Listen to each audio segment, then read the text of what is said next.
When Ava moved into her new apartment, it seemed like the fresh start she desperately needed.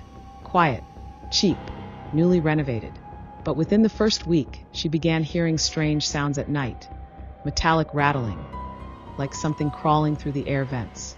At first, she blamed rats, then the building itself.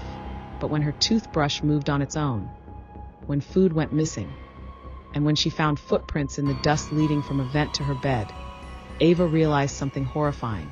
She was not alone. Someone was living inside her apartment, and he had no intention of leaving. Ava was 26, fresh out of a toxic breakup, trying to rebuild her life from scratch.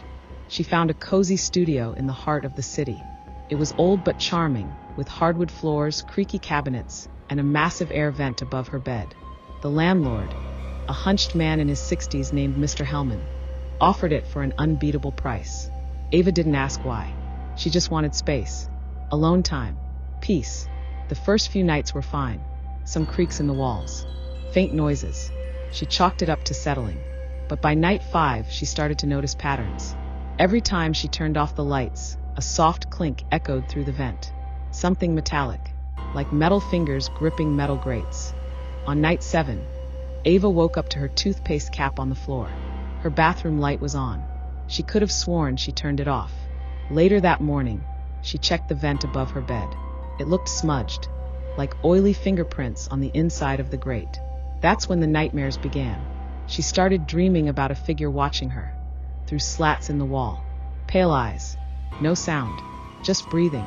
She'd wake up gasping, swearing she heard footsteps on the floorboards. Footsteps that stopped when she looked. She installed a camera facing her door and her bed. But every night she checked the footage, nothing changed. Until night 10. At 2:46 a.m., Ava saw something impossible. Her camera flickered, then resumed. For exactly 8 seconds, her bed was empty. But the door never opened. When the footage cut back in, Ava was in bed again, but in a different position than before. She had no memory of getting up. She downloaded the footage and enhanced the brightness. In the flickering static, frame by frame, she saw him. A face in the vent, pale, gaunt, watching her sleep. And in one frame, just before the cut, he was halfway out of the vent. Ava contacted the police. They dismissed her. Probably a video glitch, they said. But she knew better. She confronted Mr. Hellman, the landlord. He looked haunted. "I've had 12 tenants in 5 years," he whispered. "Most stay a month. Some leave in days. One vanished completely." Ava demanded to know what was in the vents. Hellman looked down. "They say the man in the walls was once the owner's son. He disappeared as a teen." She moved across town into a high-rise. For 3 weeks, everything was fine. Then, slowly, signs appeared. One morning, she found her phone on the kitchen counter instead of her nightstand. Her cat hissed at empty corners. Her new vent, slightly ajar. She taped a knife to a broom handle and poked it inside. Something yanked it in. She pulled the broom out. Just the wooden end left. The knife was gone. Terrified, Ava installed cameras in every room, including infrared. What she caught broke her. At 3:12 a.m., a figure emerged from the living room vent, crawled to her bedroom. Saturday, watched, and at 3:17 spoke.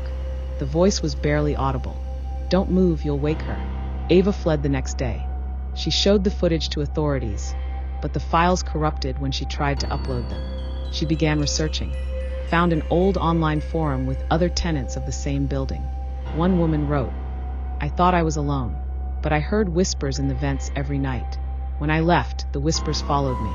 Another post, "He knows when you're scared. That's when he comes out." Then, a final post from someone named Victor H. "He's not in the building.